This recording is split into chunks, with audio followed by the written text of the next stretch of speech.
So in this month of simplifying, I wanted to share with you an experience that was simply fantastic that I had. A few months ago, my partner Richard and I were watching TV, and President Obama came on and was speaking from the White House. And I turned to Richard and I said, you know, I've never been inside the White House. I'd love to do one of those White House tours. And he said, oh yeah, it's fun. You know, he's been there a few times. He says, but I have an even better idea. Why don't we see if we could get invited to the president's annual LGBT Pride reception? And it's something that happens every month, every year in June for the lesbian, gay, bisexual, and transgender community. So I said, well, that's even a better idea.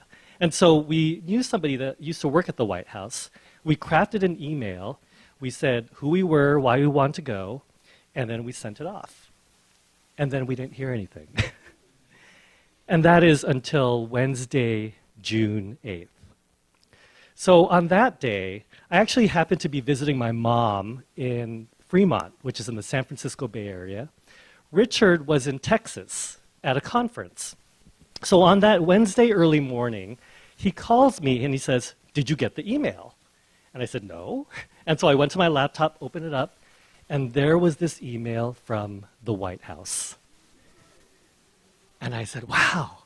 And I read it, and it said, Dear Mr. Richard Zaldivar and Mr. Joselito Laudencia, the President requests the pleasure of your company at a celebration for LGBT Pride Month.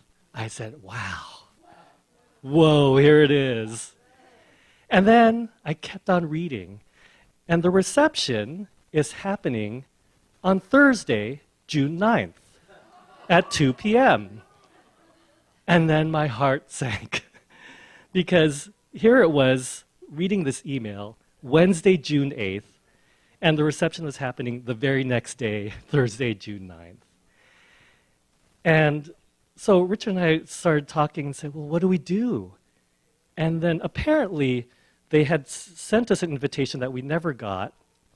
And this was a follow-up to say, why haven't you responded? And so we ended up commiserating with each other over the phone. Like, oh, it's such short notice. How could we make this happen? And then we were ending our conversation saying, we probably aren't going to go. And at that moment, I actually had a client call that I needed to get on. So I said, well, let me take this call, and we'll make our decision afterwards. Right? So when we got off the phone, I came to these realizations. Now, how many of you have ever had this experience where you have this desire in your heart, and then you have an idea of exactly how it's supposed to happen, right? So in the classes we teach, we call this outlining. So outlining is this practice where you have a desire, and then you have it already spelled out. This is exactly how it's supposed to happen.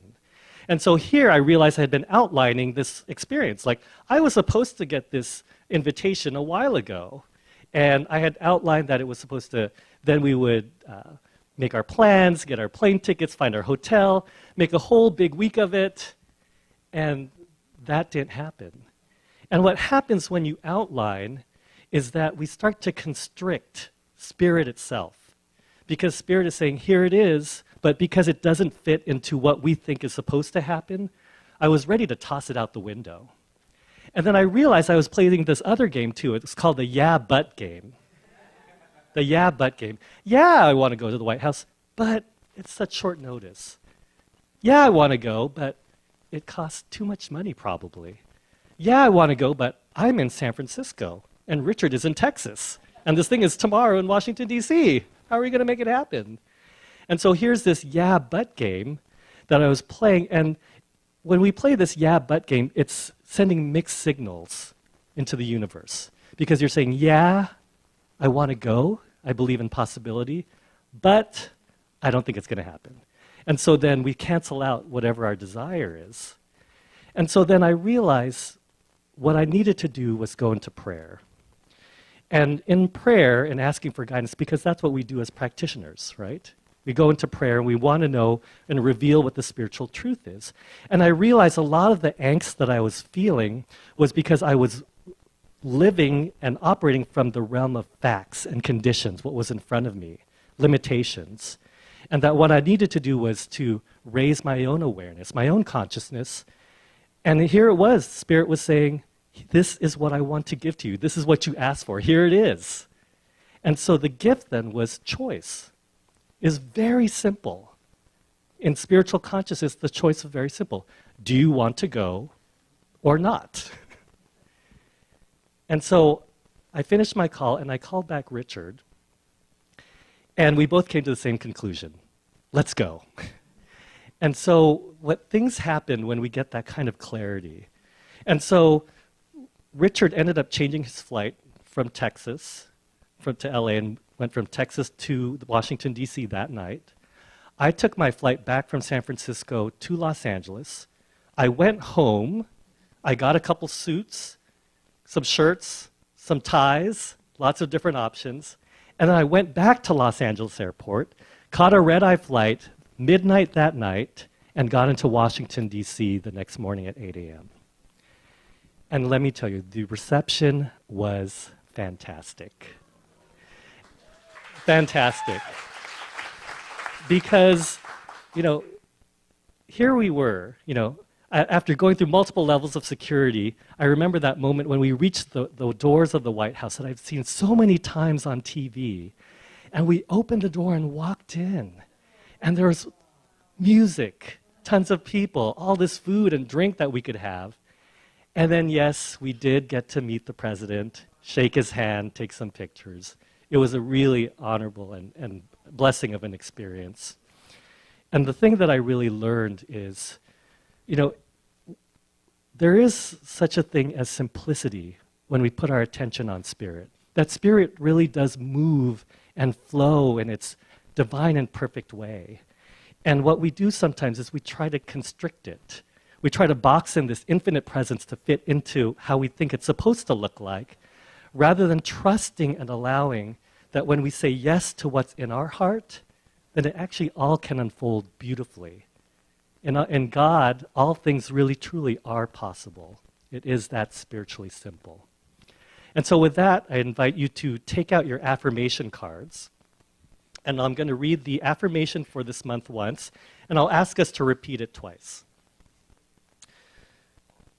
I simplify my life and embrace the lightness of being.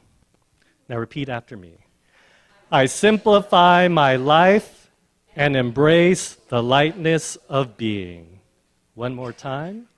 I simplify my life and embrace the lightness of being. And in this knowingness, that life truly can be that simple. Because in God, in consciousness, everything flows in that ease and effortlessness. Because God is, and all is truly well. That this life, this creative energy, in which all things are possible, reveals itself as each and every one of us. That for each and every one of us, anything and everything is possible in this consciousness.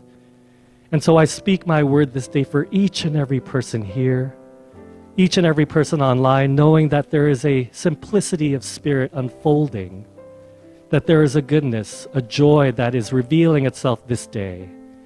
And I embrace that lightness of being for us all.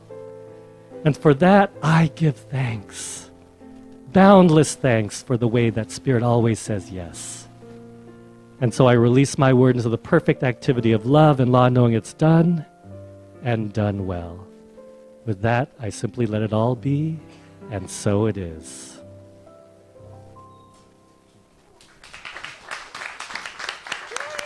That was awesome. I enjoyed the picture you guys showed.